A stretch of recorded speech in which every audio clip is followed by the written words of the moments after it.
Hello everyone, welcome to AK की classes. दोस्तों, आज की इस एजुकेशनल वीडियो लेक्चर में हम भारतीय संविधान में वर्णित मौलिक अधिकार और राज्य के नीति निदेशक तत्वों के बीच के महत्वपूर्ण अंतर को पढ़ेंगे।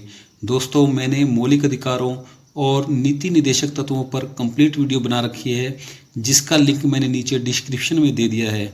इसके अलावा भारतीय राज्य व्यवस्था की कंप्लीट प्लेलिस्ट का लिंक ऊपर आई बटन पर भी दिया है, जहां पर क्लिक करके आप मौलिक अधिकारों व नीति निदेशक तत्वों की कंप्लीट वीडियो आप देख सकते हैं।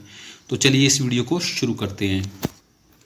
तो मौलिक अधिकारों और नीति निदेशक तत्वों में क्या अंतर है, इसको हम पढ़ते हैं। तो पहला है कि मौलिक अधिकारों का वर्णन भारतीय संविधान के भाग 3 में किया गया है। तो पहला अंतर तो यही आ जाता है कि मौलिक अधिकारों का वर्णन भारतीय संविधान के भाग 3 में किया गया है और राज्य के जो नीति निदेशक तत्व हैं इनका वर्णन भारतीय संविधान के भाग 4 में किया गया है। तो मौलिक अधिकार भाग 3 में वर्णित हैं और राज्य के नीति निदेशक तत्व जो हैं वो भाग 4 में वर्णित हैं। अगला है, इसका उल्लेख संविधान के अनुच्छेद 12 से 35 तक में किया गया है।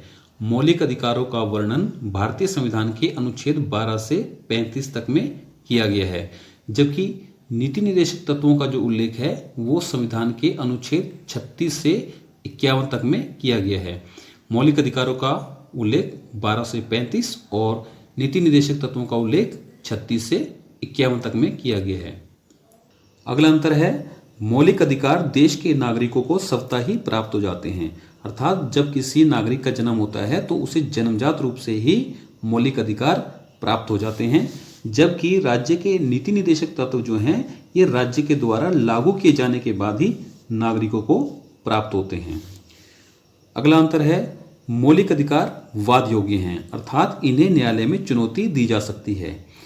अभिप्राय यह है कि यदि कोई सरकार मौलिक अधिकारों को लागू नहीं करती है तो इस बात को लेकर कोई भी व्यक्ति न्यायालय जा सकता है और उसको चुनौती दे सकता है।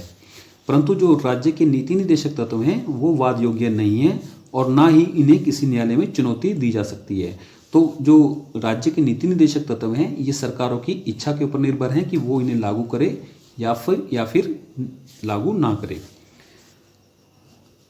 अगला अंतर है, इनके पीछे कानूनी मान्यता है, अर्थात मौलिक अधिकारों के पीछे कानूनी मान्यता है, अर्थात इन्हें लागू ना होने की स्थिति में हम जो है न्यायालय की शरण ले सकते हैं। और जो नीति निदेशक तत्व है इनके पीछे राजनीतिक मान्यता है।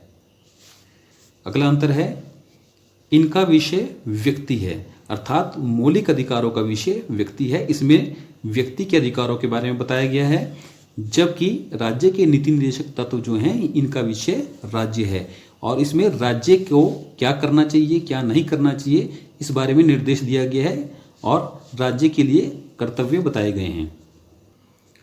अगला अंतर है, मौलिक अधिकार अमेरिका के संविधान से प्रेरित होकर भारतीय संविधान में शामिल किए गए थे। तो मौलिक अधिकार जो थे वो भारतीय संविधान में अमेरिका के संविधान से प्रेरित होकर शामिल किए गए थे, जबकि नीति निदेशक तत्वों को आयरलैंड के संविधान से प्रेरित होकर भारतीय संविधान में सम्मिलित किया गया था।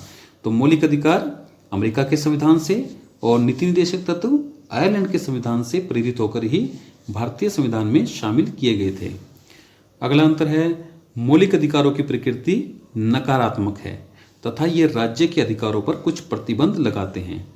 तो मौलिक अधिकारों में जो है व्यक्ति के अधिकारों की बात की गई है और ये जो है राज्य के अधिकारों पर प्रतिबंध लगाते हैं, जबकि जो नीति निदेशक तत्व हैं इनकी प्रकृति सकारात्मक है और ये राज्य को कुछ करने के आदेश और निर्देश देते हैं। तो जो राज्य के नीति निदेशक तत्व हैं ये राज्य को जनहित के कार्य करने के लिए आदेशित और निर्देशित करते हैं।